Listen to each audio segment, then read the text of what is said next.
Friday when the president wasn't even sure if Giuliani was still his lawyer. Now, Rudy Giuliani tells CNN he is not aware that he is under investigation. Daniel Strauss with us now, politics reporter for Politico. Daniel, thank you so much for being with us. Let's start with what we're going to see this week from U.S. Ambassador to the EU, Gordon Sondland, when he is supposed to be in front of the House on Thursday.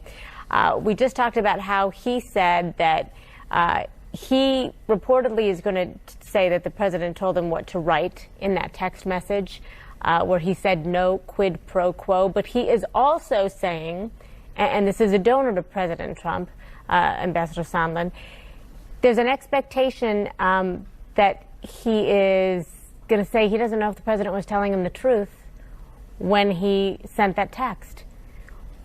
Yeah, two different messages, I feel, coming from this guy.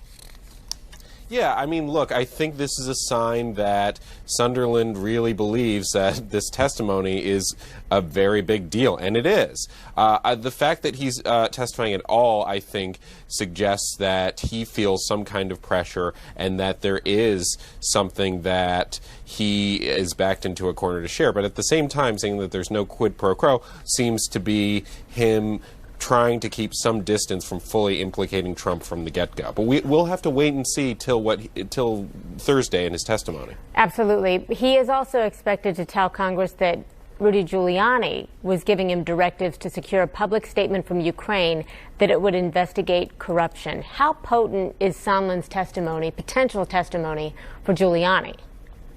I mean, for Giuliani, it's not great, and it piles on that his associates have also, the limelight has fallen on his associates in this, and that Giuliani has never really offered good explanations as more of his dealings with Ukraine have come to light. So this only really adds to Giuliani's troubles, especially because Sondland was right in the middle of this from the beginning.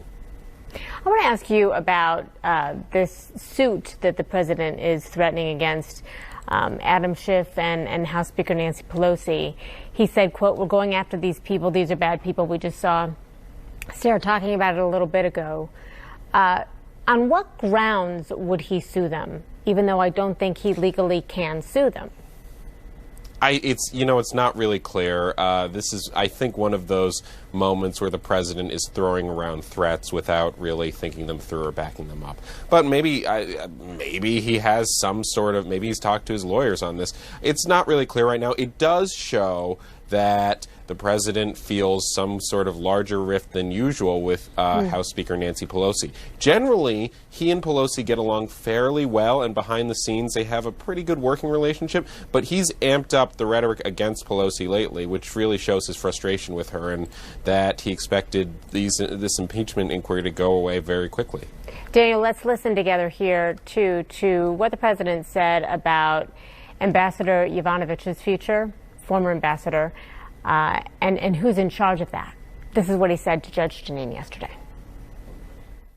I don't know very much about her. I know that supposedly she was very partisan and she was a Clinton-type person, but whether or not she keeps the job, I'd leave that up to Mike Pompeo.